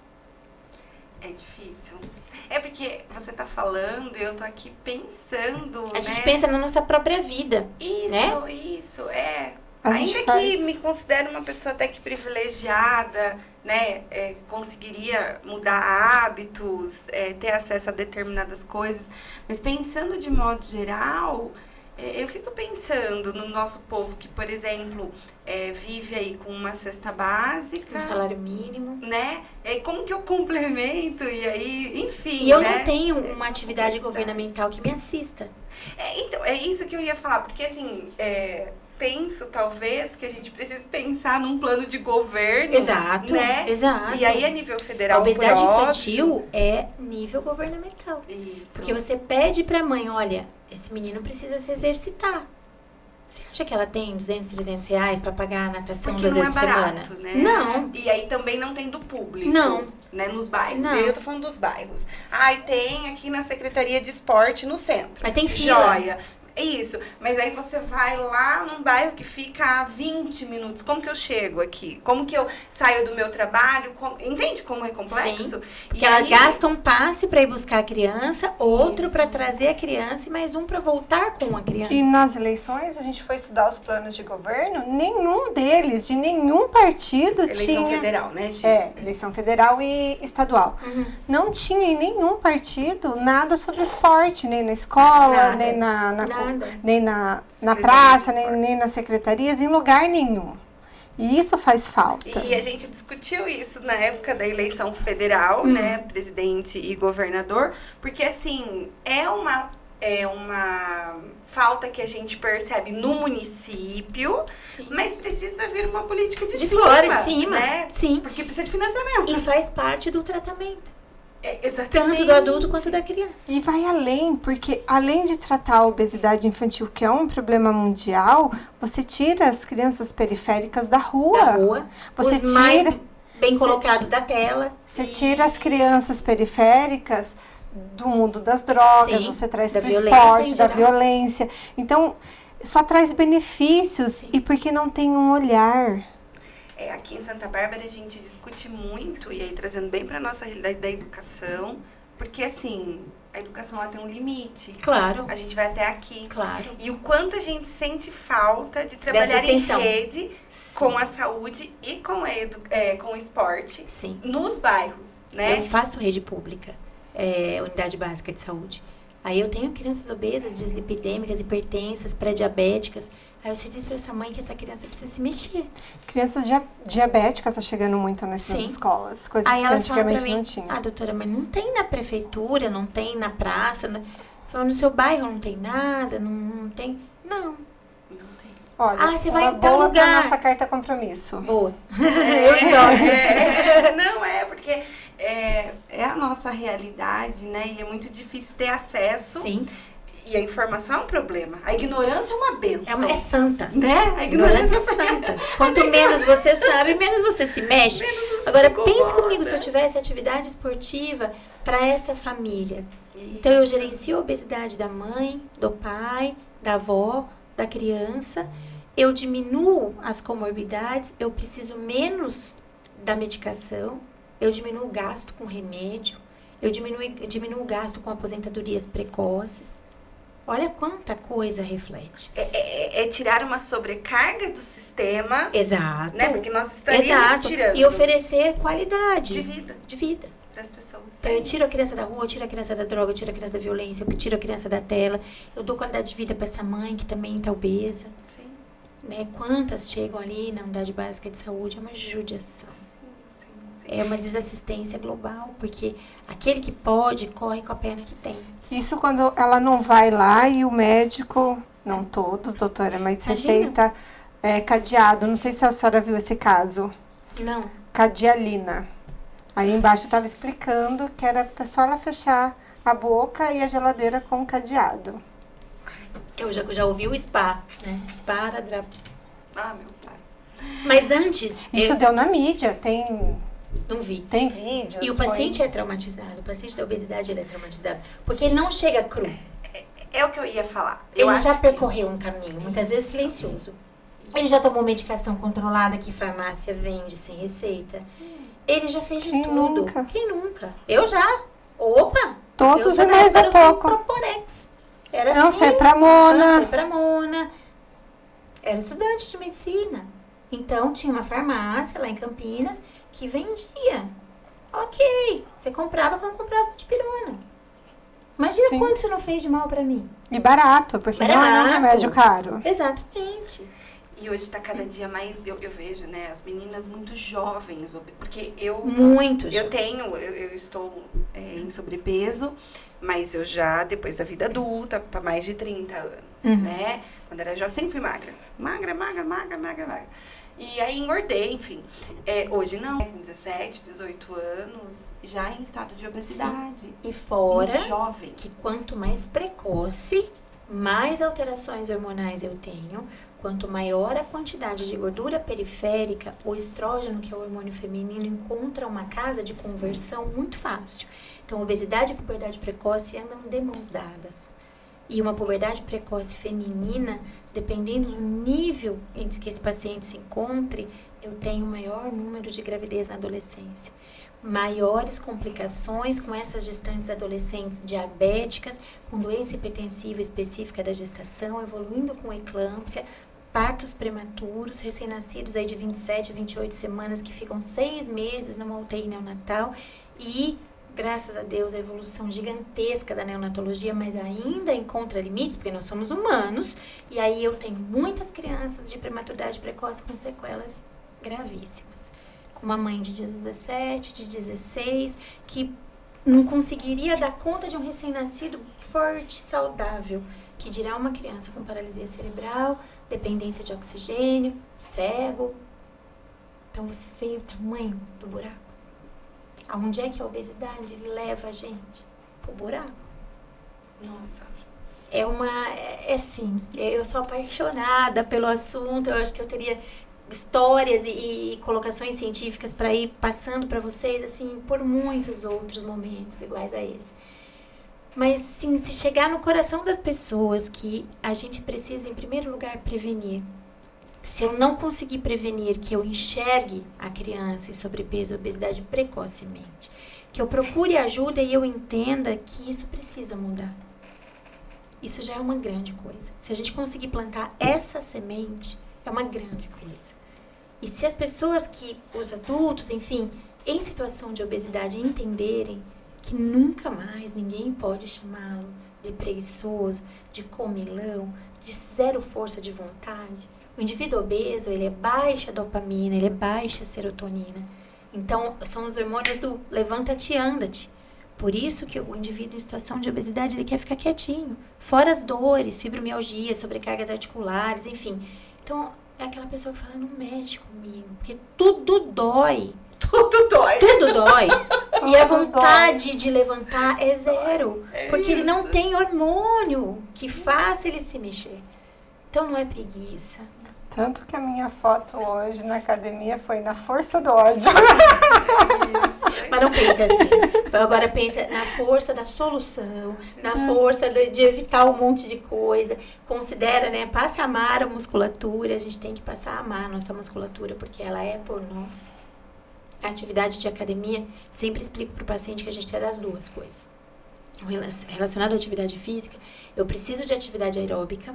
Atividade aeróbica é a primeira que vai diminuir a circunferência abdominal. E a circunferência abdominal está diretamente relacionada a altos índices de risco cardiovascular. Então, acima de 1,2 m no homem, acima de 88 centímetros na mulher, cada centímetro que passa tem uma porcentagem de aumento de risco cardiovascular. Ah, meu pai. Meu pai. E ainda, vou ser bem realista, se morrer em terra, o problema é você fica numa cama. Eu falo isso também. Porque se tiver um AVC, você fica numa cama dependendo sequelado dos de outros. fralda, Exatamente. Exatamente. Eu acho que esse é o maior problema, é o maior medo de todo mundo. Exato. É ficar numa Morreu, cama. o choro não dura mais que uma semana. Depois começa a descobrir que esse cara tem umas dívidas, né? Fez umas coisas erradas. Poxa vida, morreu, foi tarde. Mas ficou numa cama e aí? Então, atividade aeróbica, redução de circunferência abdominal, redução de risco cardiovascular. Tá. E a gente entende como atividade aeróbica, caminhada, corrida, tudo que a gente se mexe. Tudo tá válido. Tá válido, qualquer coisa. Não preciso fazer... E quanto Especificamente, no mínimo 30 minutos. 35 minutos, na verdade. Que é o tempo que a gente começa a nossa queima de gordura. Tá. E o que acontece? A atividade aeróbica, ela faz a liberação de endorfina. Por isso que as pessoas falam, eu tô endorfinado, tem até umas camisetas e tal. A endorfina é um dos hormônios do sexteto hormonal do bem, que é o que faz a gente se sentir disposto. E é uma das moedas de troca do hipotálamo. Por isso que a gente sai da caminhada, da corrida, seja o que for, zero fome. Porque o hipotálamo ficou muito feliz com a endorfina que eu dei pra ele. Então, se tem uma maneira de enganar o fulano, É verdade, atividade a gente física. sai da academia sem fome. Sem fome. E a atividade da musculação, que a gente fala que é atividade resistida, ela faz com que a fibra muscular aumente, tanto na sua distensão quanto no seu diâmetro. E quanto mais musculatura saudável eu tenho, maior absorção de glicose sem depender de insulina. Para nós mulheres, maior influxo de cálcio para dentro do osso, menor risco de fratura por osteoporose lá na frente. E tem uma coisa assim, pronto, se a pessoa ainda não está convencida, atividade aeróbica por até 30 e pouquinhos minutos depois que eu paro, eu ainda estou queimando. A atividade de musculação, pelo menos 1 hora após o término do meu treino, eu ainda estou queimando. Então, eu digo que a musculação é terapêutica, musculação é remédio, atividade física é salvadora. Podendo combinar as duas, melhor ainda.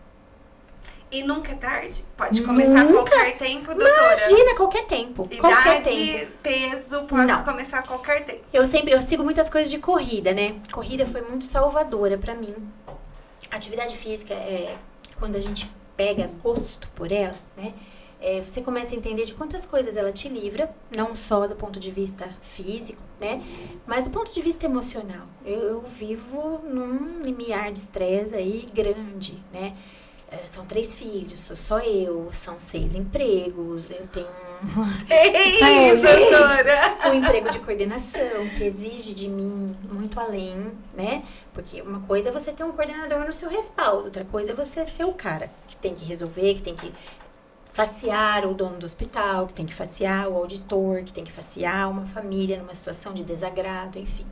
Facear um colega que precisa de ajuda, né? A gente também não sabe tudo, enfim, não é fácil. E aí, pra mim, foi muito salvador. E quando eu estava em situação de obesidade, eu queria correr e não conseguia. Então, o meu treinador ria, coitado, falava assim, meu Deus, tem um índio segurando meu pescoço, porque eu tinha uma dificuldade ventilatória. E isso é muito associado à obesidade. Criança também, criança que ronca. A mãe sempre acha que é adenoide. Isso. Aí você vê a criança em sobrepeso, você fala, essa criança tem apneia do sono por aumento do volume cervical. Então, se eu tenho um aumento do volume cervical, quando eu durmo, a minha língua escorrega, de todo mundo, só que diminui o espaço da língua. Então, o gás carbônico sobe, a oxigenação baixa e o meu cérebro vive em alerta. Então, é por isso que o indivíduo em situação de obesidade, que é um roncador, que tem apneia, ele não descansa. Ele acorda atropelado, com aquela sensação de que o Scania passou por cima de frente de ré, mas ele dormiu 12 horas. Mas ele acorda pior do que ele deitou. É isso Porque mesmo. o sistema nervoso não desliga. Porque assim, os nossos espectadores, eles sabem exatamente todos Não, os não conhece detalhes, nossa vida. né? Sim, Isso. mas é por isso que tem que ser essa situação de realidade. É Porque isso. você falar de utopias, você não vai ajudar ninguém. E é assustador ver uma pessoa que tem apneia. Porque a Assustador. Fer tem. E a primeira vez que eu vi, eu falei, meu Deus, eu fui lá acordar ela, eu falei assim, ela vai morrer. Vai morrer. E morre. Por cada vez que faz apneia, dá uma morridinha. Né? Aí, graças a Deus, a gente tem um sistema de alarme aí sensacional que fala assim, minha filha, né? E é quando a pessoa faz aquela inspiração ruidosa, desesperada mesmo, para subir a oxigenação a um custo de um esforço muito grande. Então, é um cérebro que não descansa. E a atividade física melhora muito isso. Muito. A capacidade ventilatória melhora muito. Então, eu não conseguia. Eu corria 100, 200 metros, ou eu tinha a sensação de que realmente tinha um índio me sufocando, ou eu tinha dor nas pernas, a famosa canelite, assim, de ajoelhar no trajeto, porque eu não aguentava de dor. E, de repente, isso foi melhorando. Hoje eu corro 5 km. Pô, 5 km não é nada, a gente corre 40. Não é nada pra você que não corre 100 metros. Mas é uma conquista muito grande. Então, eu sempre digo para os pacientes, não tem idade, não tem um momento. O momento certo é o seu momento. Não tem melhor atividade física. A melhor atividade física é aquela que você consegue fazer. Não adianta eu querer lutar esgrima. Eu sou completamente descoordenada. Completamente. Eu sou, sei lá, eu sou capaz de furar o olho da pessoa e não conseguir fazer nenhum barulhinho. Não adianta. Então, eu tenho que escolher aquilo que se enquadra à minha realidade, ao meu tempo. Então, o projeto Todo Santo Dia tem esse objetivo de explicar para a pessoa, você precisa de uma camiseta, um tênis, um short. Ah, doutora, eu não vou na academia porque tem aquelas moças bonitas tirando foto, quase, né, top e bermudinha, quase sem nada de roupa e fica lá na frente do espelho. Quando eu vejo aquilo, eu quero morrer. Tá bom, então se ainda você não tá preparado, sabe as praças? Não tem os aparelhinhos? Aqueles aparelhos de praça não tem carga, então eles não vão fazer mal a ninguém. Então você promete pra mim que você vai começar a ativar os seus músculos lá na pracinha? Você vai a hora que você quiser, a praça está aberta 24 horas. Você vai fazer 10 movimentos de cada aparelho. E vai investir um pouco mais o seu tempo na atividade aeróbica. A sua autoestima melhora, endorfina sobe, abdômen diminui, começa a ficar legal. Aí eu começo a emagrecer. Aí eu também quero pôr uma roupinha azul, vermelhinha, sabe? E eu também quero ir na academia. Eu posso não querer tirar foto hoje, mas daqui 3 meses eu também vou querer. Então, a gente começa dessa forma, mostrando para o paciente, seja paciente pediátrico, seja paciente adulto, o benefício que vai trazer para ele. E esse projeto é assim, você põe o tênis que você quiser, o short velho que você... Nossa, vocês viram como é que eu corro no meu condomínio? É assustador, você precisa salvar uma vida, você entrar na ambulância. Eu falo, quem é essa? Ninguém, né? Ninguém. Por quê? Porque é o meu momento de desapegar, sabe? Não preciso ter um tênis surreal, ele tem que ser confortável. E eu posso fazer a hora que eu quiser. Eu deixo no meu carro. Se eu conseguir correr na pracinha do lado do hospital, já valeu. Eu não preciso ir num lugar específico, com uma roupa tão elaborada, nada disso. Então, a melhor atividade é aquela que você consegue fazer, que se adapta ao seu estilo de vida, ao seu tempo.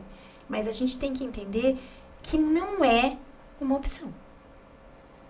Um dos tratamentos fundamentais, até eu tenho um professor maravilhoso que fala que se o paciente obeso puder fazer uma opção única de tratamento, que seja atividade física. Perfeito. Porque ela melhora o emocional, ela melhora o sono, ela tem influência positiva no microbioma, ela gerencia o estresse, ela ajuda na alimentação, porque você sai com uma carga de endorfina alta e a sua fome diminui. Então, é o remédio mais completo para todas as enfermidades, inclusive para a obesidade. Muito Perfeito. bom. A partir de amanhã, Gisele. Todo santo dia. Vai ter que ser todo santo dia. Nem 3 vezes na semana, todo santo dia. Perfeito. Para gerar hábito, né? Para sair do sedentarismo. Porque a sarcopenia, que é a baixa quantidade de músculos, ela induz a uma quantidade surreal de doenças. Então, principalmente as demências, o Alzheimer, toda a parte de doenças cerebrais degenerativas está diretamente relacionada com sarcopenia. As quedas dos idosos, porque não tem musculatura para sustentar, então cai e quebra Precisa mesmo. ser idosa, não, doutora? Não precisa. Pra Mas cair, eu não costumo precisa falar, ser idosa. como vocês querem envelhecer, né? Qual velhinho é você? Eu sempre faço umas postagens assim, bem engraçadas, porque já a doença é difícil demais, a realidade da vida é difícil demais. A gente tem que achar um meio de descontrair, fazer o paciente ser feliz naquela situação. Então, eu falo, que velhinho você quer ser, né? Tudo bem, quer ser uma velhinha magrinha pra todo mundo querer carregar, porque se não ver uma velhinha gordinha e fala assim, eu não, tenho problema na coluna, eu também não posso, meu braço dói, todo mundo foge. E aquela velhinha cheia de mobilidade, que tem independência. E a sarcopenia, ela prejudica a mobilidade, ela expõe aos riscos altíssimos de fratura, às doenças demenciais, e hoje a gente sabe que é um grande gatilho para doenças autoimunes, e não precisa ser no idoso. Tá. Então, além de eu ter o sobrepeso, o excesso de tecido adiposo, eu ainda tenho a questão da sarcopenia. Então, eu deixo de ter um problema e passo a ter 2 grandes problemas. Então, por isso que a gente defende a atividade física tão veementemente. Porque é um grande tratamento médico. Perfeito. Eu estou. Entendi. Tá todo mundo perplexa. convencido. Recado da... Entendi, doutora. Não é um podcast, isso é uma consulta. Eu tô adorando. Isso, eu também tô adorando. Eu adoro falar sobre isso, porque mudou a minha vida. E você sabe como foi comigo? Aí eu falo mais que o homem da cobra, vocês me mandem parar. Imagina. Tiraram uma foto minha. Doeu. Porque eu tirava de lado, daquele ângulo. Sim. Doeu horrores. Eu falei, não, eu não posso ser assim. Eu treino todo dia, babá, mas eu já tava inflamada, né? Você já fazia atividade Sempre. física? Eu fui bailarina de criança, então assim, isso tá fazer sempre todos os dias, isso tá na minha vida mesmo. Mas a corrida, essa coisa mais interessada, é mais recente. Fazia porque eu era obrigada. Tá. Bom, corria da academia, fazia funcional, caminhava, fazia dança, enfim, mas sempre fiz alguma coisa. E eu fui num colega médico, numa outra cidade, justo nesse momento que começou a surgir tudo sobre a medicação injetável e tudo mais. A gente tinha 2 tipos a princípio e tal. Falei, bom, uma coisa tem que resolver, porque assim é que eu não vou ficar, né? Eu era forda, gente, eu era forte e gorda. Então eu tinha muito músculo e muita gordura. Tava ficando cada vez maior e não tinha essa percepção. Achava que era músculo, tava forte. Não era. Ele olhou pra mim e falou assim, tudo bem, é emagrecimento, né? Pode subir ali. Bioimpedância. Bioimpedância também é um assunto, um tema. Bioimpedância precisa de preparo. A gente não sobe na balança de bioimpedância sem um preparo mínimo, que envolve aí quantidade de horas sem comer, a última vez que tomou água, a última vez que ingeriu bebida alcoólica, enfim, mulheres em período menstrual ou não, tem muitas coisas que envolvem aí a realização de um bom exame de bioimpedância. Ah, beleza. Ó, foi lá. Toma esse aqui, ó, 20 quilos, tá? Daqui uns 60 dias, você volta. Eu falei, doutor, eu tive diabetes gestacional, eu tomei insulina na gestação da minha última filha. O senhor vai pedir os meus exames? O senhor vai me examinar? É outra sala? Porque quando que eu não examino um doente meu? Quando ele só vem mostrar exame. Agora, como é que você atende um paciente sem encostar nele? Ah, tô com dor de barriga, toma Buscopan. Não, pode ser muita coisa. Pode ser só dor de barriga, de alguma coisa que você comeu, pode ser um tumor. Então, alguém tem que pôr a mão. Aí ele falou pra mim assim, não, precisa não. Ih, você é médica. Pede os exames lá que você achar legal. Então, ensinam mesmo na faculdade de medicina que tem que examinar, né, doutora? Tem que medir pressão. A gente tem uma certa dúvida hoje em dia, porque não é muito Olha, comum. no meu tempo, pelo menos sim, né? No tempo dos agarraios, sim. Aí eu saí de lá indignada, rapaz. Eu falei, mas minha gente, eu tô dizendo pra ele que eu tive diabetes gestacional. Eu fiquei pré-diabética depois da gestação. Assim, normalizaram alguns índices, mas alguns não. Ele vai me enfiar tudo isso aqui de remédio sem saber se eu posso tomar? Tá bom. O que eu queria mesmo era a base do tratamento. Sim. Pedi eu meus exames. Fiquei meio chocada com alguns, feliz com outros. Bom, eu falei, alguma coisa eu vou tomar, mas não é tudo. Porque assim, tinha antidepressivo, tinha a medicação para obesidade injetável, tinha remédio para fazer xixi de açúcar, tinha remédio para não sei o quê, tinha remédio para dormir, tinha probiótico, assim, um probiótico que era uma bíblia. Esse aí ainda burra, fui lá, mandei fazer, veio num pacote, assim, parecia um talco, não misturava com nada, não conseguia beber aquilo, mas eu achava que eu tinha que beber aquilo, olha que, né? A gente prescreve muito probiótico, mas é de uma outra forma. Tá bom, comecei a emagrecer. Falei, eu preciso saber melhor disso aqui. Até quando? Que jeito? Aumenta? Diminui? Vira do avesso? O que faz? E foi quando eu fui fazer uma mentoria. Eu pesquisei uma mentoria em São Paulo, no final de semana. Falei, porque alguém precisa cuidar de mim, que seja eu, né? E eu fiquei super encantada. Porque eu falei assim, gente, eu posso ajudar outras pessoas. E eu posso não ser medíocre na minha consulta de fazer a mesma coisa. Porque o paciente que vem buscar o atendimento da obesidade, ele traz uma carga gigante. Mas você tem esse olhar porque você passou pela obesidade. Pode ser. Quem não passa pela obesidade, Julga. talvez não tenha. Talvez não tenha o mesmo olhar. E é uma assim, eu faço de sexta e sábado, que é o meu atendimento, é fora do atendimento da pediatria, óbvio. Obesidade infantil a gente vai mesclando, maiorzinho, a gente direciona pro consultório da obesidade e tal. Mas o paciente fica assim, olhando pra mim, tipo, olha, é tudo isso? Então, assim, eles saem impactados. Porque a minha obrigação é essa, é conscientizar.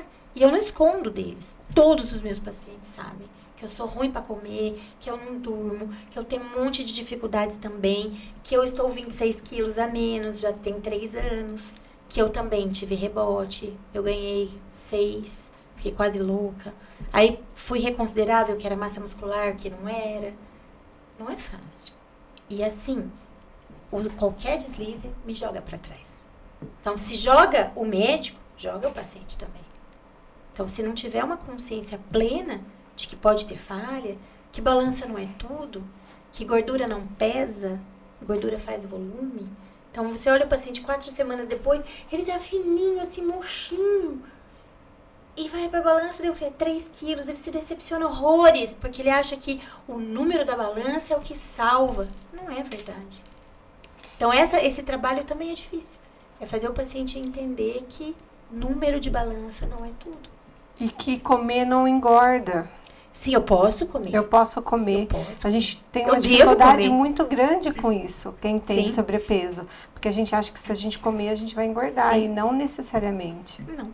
Se eu conseguir fazer um balanço energético negativo, gastar mais do que eu ingeri, ok, eu não vou engordar. Mas dependendo da qualidade do que eu comi, vai me fazer muito mal a nível de glicemia, insulina, Sim. colesterol, triglicéridos. Então, é isso que também a gente tem que dosar. E aos pouquinhos a gente vai chegando lá e eu vou falar pra vocês, é uma travessia que vale a pena. Não é fácil pra ninguém. A doença, a obesidade não é fácil pra ninguém. Mas vencer o problema e falar assim, olha aqui, minha senhora, você vai me acompanhar o resto da vida. Mas quem manda nesse balaio ainda sou eu. Com remédio, sem remédio, pouco importa. Mas eu ainda uso remédio. Eu ainda uso medicação A injetável. obesidade, ela tem controle, mas ela Mas não tem, ela não tem cura. Porque é uma doença crônica de caráter inflamatório que fica ali na memória com um pai dentro do cérebro. Se fosse no dedão do pé, a gente amputava e beleza. Mas não é. Então, ai, que nem a pessoa fica com uma cara de Ozempic, fica não sei de que... Ih, eu tô parecendo um peru de Natal. Tudo despencando, tá bom, tô feliz da vida. Imagina. Tá tudo bem, não tenho nenhum problema com isso. Gente, a conversa, ela tá linda. Aqui, Tá pessoalmente, eu tô perfeita. vendo. corredor, fica tudo com a cara frouxa. Minha gente, envelhecer faz parte. Não sou contra nenhum procedimento, cada um faz como acha legal. Mas, poxa, saber que eu tenho 26 quilos a menos, quanto que eu diminuí o meu risco de morte e mortalidade? Quanto tempo mais de vida, se Deus quiser, né? A Sim. gente tem concedido por cuidar da doença da gente. Então, 0, né? Nada mais, minha glicemia é perfeita, colesterol, tá tudo bonitinho. Tenho vontade? Puxa vida, claro que eu tenho. Lógico. Do que tranqueira, bolo de fubá. Se alguém me perguntar, o que você quer comer? Um bolo de fubá. Não é um parmegiana, não sei das quantas, é um bolo de fubá. Cada um tem sua fraqueza. E nós somos todos seres humanos, assim, frágeis sob vários aspectos. Nós não somos preguiçosos.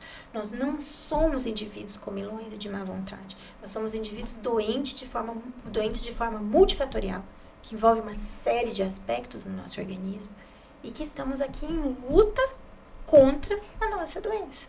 Gente, fantástico. Amém. Eu estou impressionada. Imagina! Que delícia! Não é fácil de não, programa, pessoal, mas doutora. é sensacional. Muito bom. É uma libertação muito grande. Para mim, para os meus filhos, também trato da molecada. Tenho uma pequena, então mais resistente. Não é fácil, mas a gente vence junto.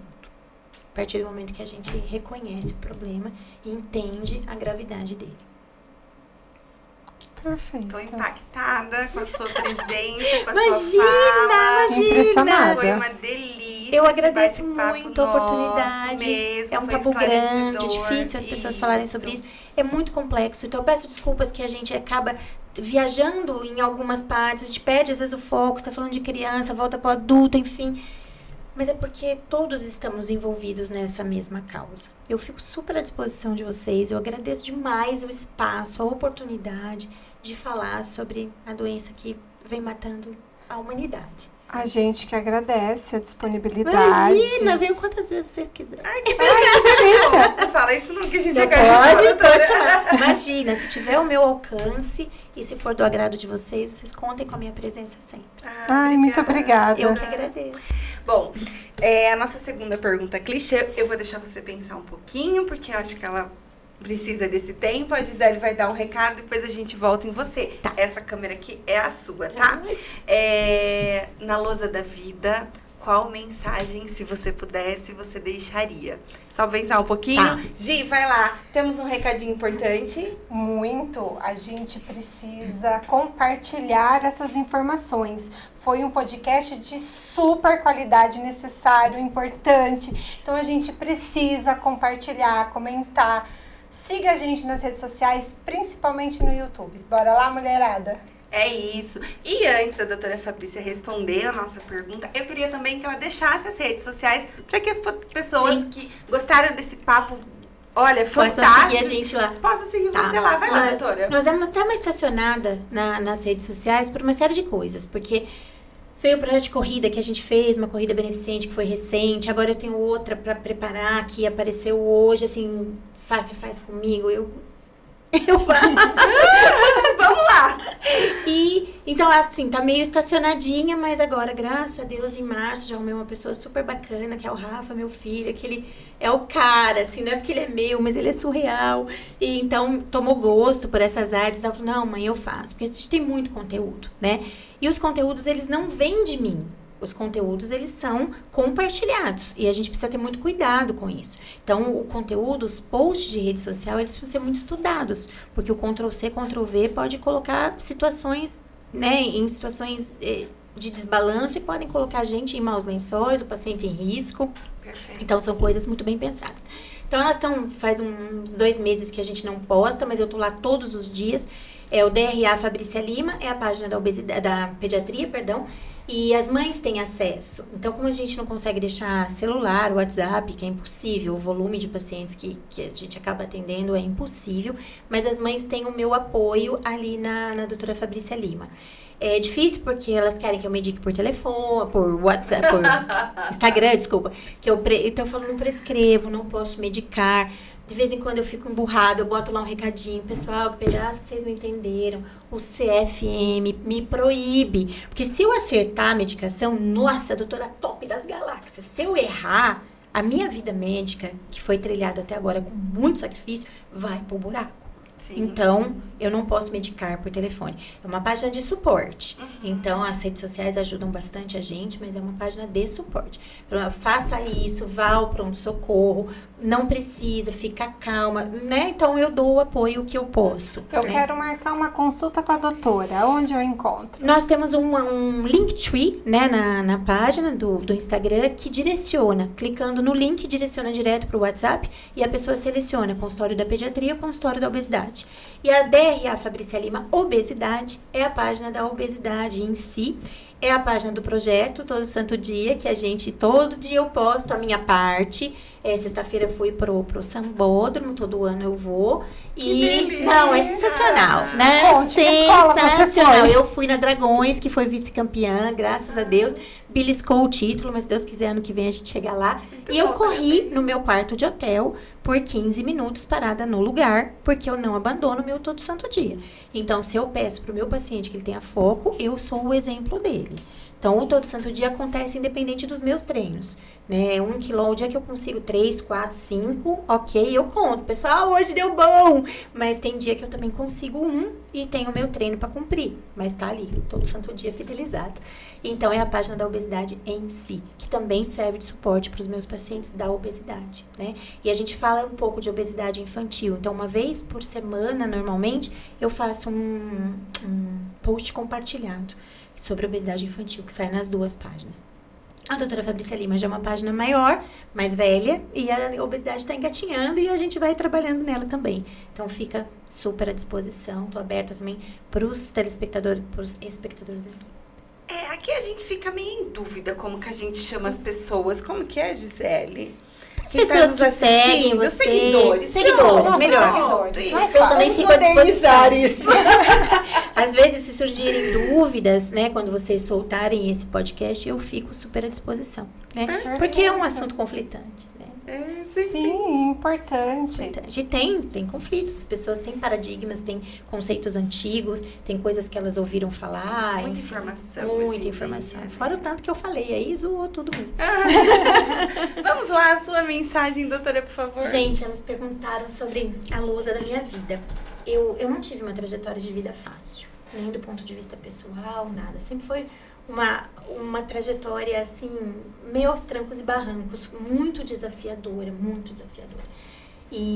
Mas se eu puder dizer uma coisa para as pessoas, eu digo assim, não desista da sua história. Não desista dos seus sonhos. As coisas só acontecem para quem vai atrás. Então, eu acho que seria uma lousa cheia. Eu escrevi aquela frase de uma cor, inclusive. Mas a frase mãe, né? A mensagem mãe é essa. Não desista da sua história.